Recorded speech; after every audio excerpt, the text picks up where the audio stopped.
Hello दोस्तों, मेरा नाम है आमिर। मैं आपका स्वागत करता हूं आपके और हमारे YouTube channel tech GSM Aamir में, जहां हम और आप सीखेंगे mobile repairing basic to advance. आज ये डे 2 है। इसमें हम सीखेंगे मल्टीमीटर क्या है, इसका यूज़ कैसे किया जाता है, कौन सी प्रोब कहाँ लगाई जाती है, इसमें जो सिंबल है उनका क्या काम है, क्या यूज़ है। सबसे पहले मल्टीमीटर के बारे में बेसिक जानकारी जान लेते हैं। एक ही मल्टीमीटर मिलता है, साथ में इसकी दो प्रोब्स मिलती हैं। एक ये टेम्परेचर नापने के लिए प्रोब्स होती है, बाकी एक ये ओम्स वगैरह नापने के लिए प्रोब्स मिलती है। ये सबसे ऊपर इसके ऊपर लिखा है सनशाइन। ये सनशाइन कंपनी का है। इसका मॉडल नंबर है DT17N। यहाँ पर कंपनी ने डी से लिया है डिजिटल, टी से लिया है टेस्टर। 17 इसका सीरीज नंबर है, एन फॉर होता न्यू। ये न्यू सीरीज का 17 मॉडल है। ऊपर ये लिखा है डिजिटल। डिजिटल का मतलब क्या होता है? अंकी है, जहाँ पे भी अंक चलते हैं, मतलब डिस्प्ले दिखती है अंक, जैसे ये अंक आ रहे हैं इस पे, ये डिजिटल है। मल्टीमिस होता है अनेक, बहुत सारे। इसमें बहुत सारी रेंज चेक कर सकते हैं, इसलिए इसका नाम मल्टी है। मीटर, मीटर का क्या मतलब होता है? मीटर एक यंत्र होता है नापने का। इस तरह से दूध लीटर में नापा जाता है, आटा चीनी किलोग्राम में नापी जाती है, फीवर थर्मामीटर से नापा जाता है। उसी तरीक़ा से यहाँ पर ओम्स वगैरह मीटर से नापा जाता है, वो उसका मीटर हो गया। और ये इसका मीटर है।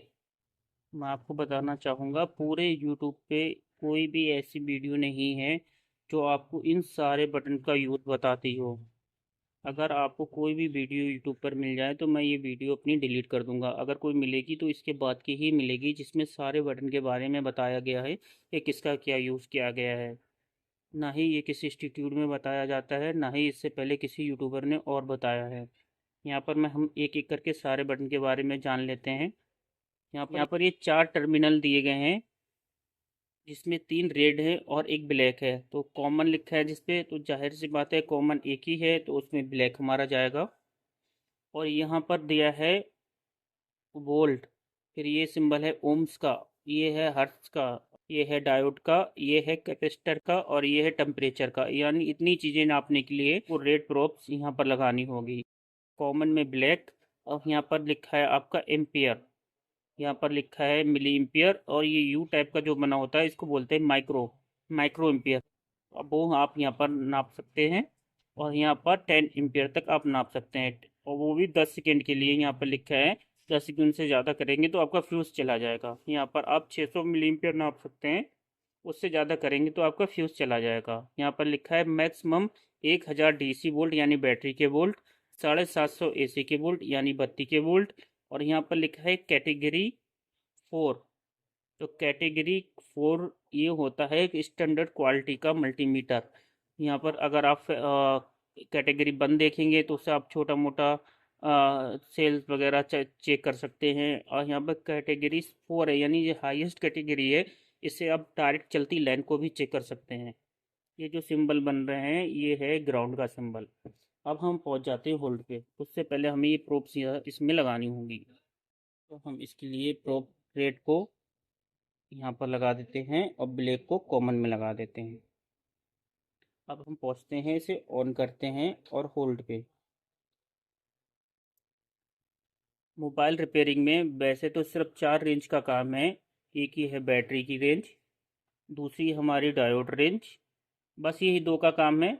और कभी कभी थोड़ा एसी का काम आता है, और थोड़ा थोड़ा कभी हमें एम्पियर वगैरह भी चेक करना होता है। मेन हमारा वोल्टेज, डीसी के वोल्टेज, और क्वांटिटी रेंज, जिसे डायोड रेंज भी बोलते हैं, इसका काम है। अभी हम पहले होल्ड के बारे में जानते हैं कि होल्ड क्या है। तो एक तो ये कि इसको अगर हम थोड़ी देर दबा के रखेंगे तो इसकी ये लाइट जल जाएगी। ठीक है, कभी अंधेरे में कोई काम कर रहे हैं तो हमें इसकी रीडिंग देखनी है, तो इसे हम दबा के रख सकते हैं, जिससे हमें इस पर लाइट जल जल जाएगी और हमारी रीडिंग दिख जाएगी। दूसरी कि हम इसको, जो भी रीडिंग आ रही है उसको होल्ड कर सकते हैं। वो अभी मैं आपको करके दिखाता हूँ। दूसरा इसका काम क्या है कि मान लीजिए एक एक सिंगल पर्सन है जो कि किसी करंट को मेजर कर रहा है, और जैसे ही वो उसे नोट करने जाता है तो वो करंट हट जाता है। जैसे कि मैं आपको दिखाता हूँ, मैं एक ये बैटरी है, इस पर एक करंट को नोट कर रहा हूँ। देखिए मैंने लगाया, ये 3.6 वोल्ट आ रहा है। जैसे मैं इसे हटाता हूँ नोट करने के लिए हट जाता है। मैंने इसे दबा लगा के रखा, और साथ में एक बार को होल्ड की दबा दिया। अब ये होल्ड हो गया। अगर इस प्रोब्स को मैं हटा लेता हूँ तो ये इसी तरह से होल्ड रहेगा और फिर मैं इसको लिख सकता हूँ आसानी से। अब इसके बाद दूसरा है ये रेंज। ये रेंज क्या चीज़ें हैं इसके बारे में हम जानते हैं। इसमें ये ऑटोमेटिक डिजिटल मल्टीमीटर है। तो अगर हम इसको बोल्ट पे ला के रखते हैं तो अब इस पे 750 वोल्ट, जैसे कि यहाँ पर बीच में लिखा हुआ है, आप देख पाएंगे तो ये सॉरी 1000 वोल्ट तक डीसी के ये चेक कर सकता है। अब हमने इस पे अगर आगे ला के रख दिया और यहाँ पर हम चेक करते हैं तो भी हमें ये चेक कराएगा ही 3.6 वोल्ट। और इसको अगर हम ये सबसे छोटी यूनिट से चेक करा रहा है, यानी 10 वोल्ट से ये चेक करा रहा है। अगर हम इसका यूनिट बढ़ाना चाहें, रेंज बढ़ाना चाहें, तो ये देखिएगा अभी जो पॉइंट है, इसको रेंज पे जब हम ओके करेंगे तो ये नेक्स्ट पे चला जाएगा। आ गया नेक्स्ट पे। इस तरह से इसकी रेंज बढ़ा जाते हैं। इसको फिर नॉर्मल निकालने के लिए तो आपको एक बार फिर ऑफ करके फिर ऑन करना होगा, ये फिर नॉर्मल हो जाएगा। उसके बाद अब इसके तीसरे बटन की बात कर लेते हैं जिस पर लिखा है रिले और एक त्रिकोण का निशान बना हुआ है। इसका क्या काम होता है? इसका मतलब होता है रिलेटिव मेजरमेंट। इसका क्या काम होता है? ये जो भी करंट होता है उसको जीरो कर देता है, उसके बाद आगे का जो भी करंट होता है उसको आप नापते हैं, उसका मेज़र करते हैं, तब आपको पता लगता है इसमें कितना डिफरेंस है। एग्जाम्पल में अभी आपको एक चेक करके दिखाता हूँ। तो मैंने डायोड रेंज पे सेट कर लिया है।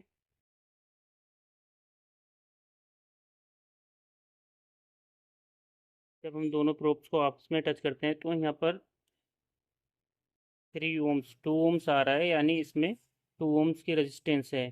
इसे अगर हम एक बार रिले बटन दबा देते हैं, अब ये ऐसे काम नहीं करेगा, एक बार इसे ऑफ करके ऑन करना होगा।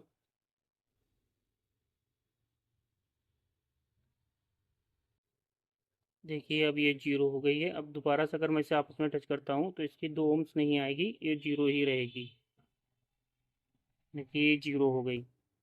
अब इसके चौथे बटन की बात कर लेते हैं जिसपे एच जेड और परसेंटेज का निशान है। इसका मतलब होता है हर्ट्ज, और दूसरा जो परसेंटेज है इसका मतलब होता है साइकिल।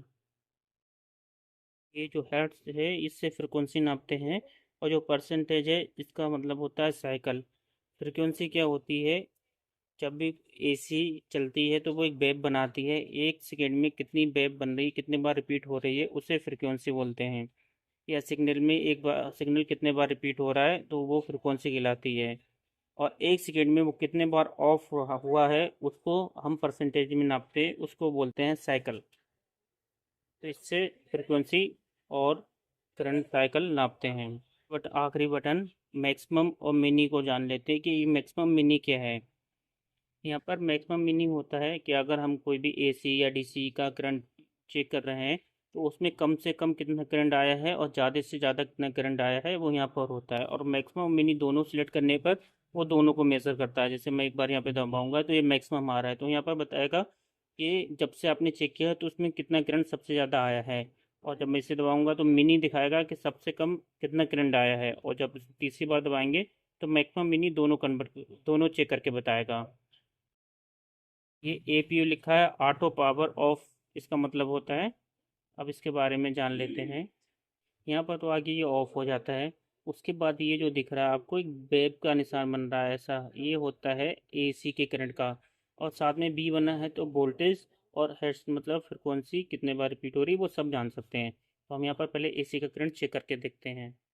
मैंने एसी पे लगा दिया है और इसकी दोनों प्रोब मैं एक सॉकेट में लगाता हूँ। ये लगाते समय आपको ध्यान रखना है कहीं आप अपने आप को करंट ना लगा लें। ये मैं सॉकेट में लगा रहा हूँ और यहाँ पर वोल्टेज हमारे आएंगे, जो एसी के वोल्टेज आते हैं घर में वो हमारे यहाँ पर शो होंगे।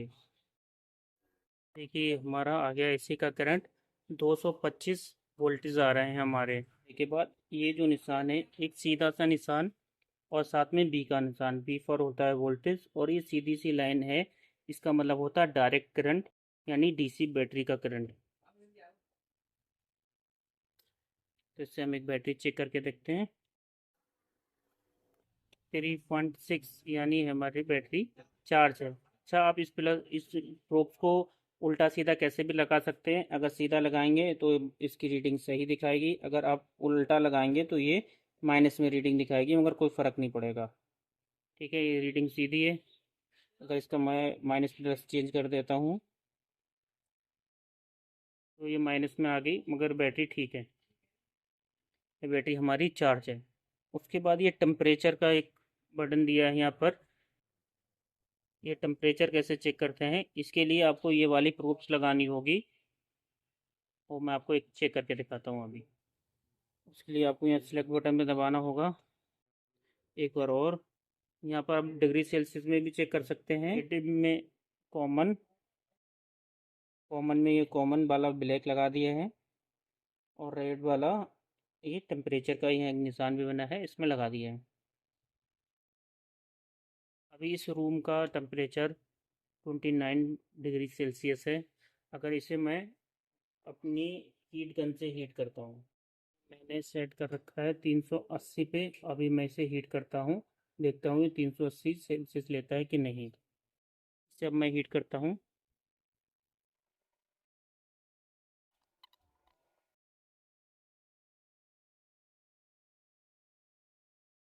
380 पे पहुँच चुका है।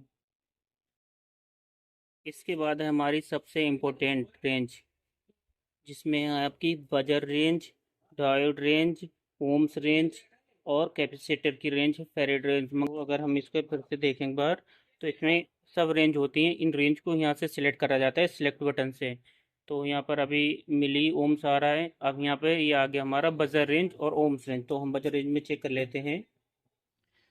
जिस किसी में माइनस प्लस नहीं होता उसे आप बजर रेंज पे चेक कर सकते हैं। अगर ये हमारी तरह ठीक होगी तो ये बीप करेगी। देखिए ये बीप कर रही है, आपको बीप की आवाज़ आ रही होगी। और इसी पे अगर हम डायोड रेंज चेक करेंगे तो ये 0 0 हो जाएगी। 3 ओम्स तो इसकी रेजिस्टेंस है लीड की, इसलिए यहाँ पर दिखा रही है, वरना ये 0 0 होती है।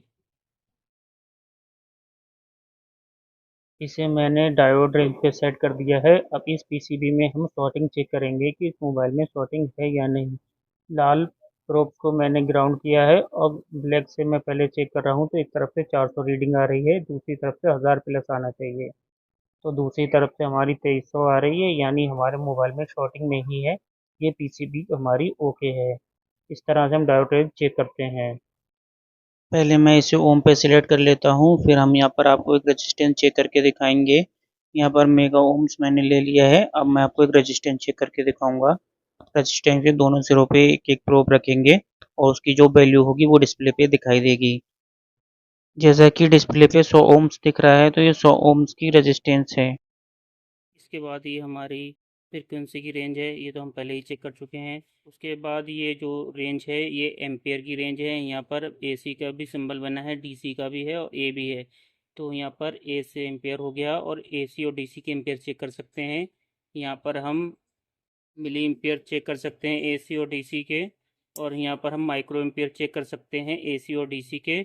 और ये हमारा आखिरी ऑप्शन बचा है एनसीबी। इसका मतलब होता है नॉन कांटेक्ट वोल्टेज। अगर इसको हम बिना प्रोब के भी, हाँ, इलेक्ट्रॉनिक जहाँ जिसमें भी करंट चल रहा है उसके पास ले जाएंगे तो ये बीप की आवाज़ करेगा। मैं आपको चेक कराता हूँ। ये लगी हो या ना लगी हो, आप जैसे ही इसके पास वोल्टेज के पास ले जाएंगे तो ये आवाज़ करेगा। देखिए ये वोल्टेज कर रहा है, जैसे ही मैं पास ले जाता हूँ इसकी आवाज़ तेज़ हो जाती है। तो इसमें यानी कनेक्शन चल रहा है, ये चीज़ आपको दिखा रहा है।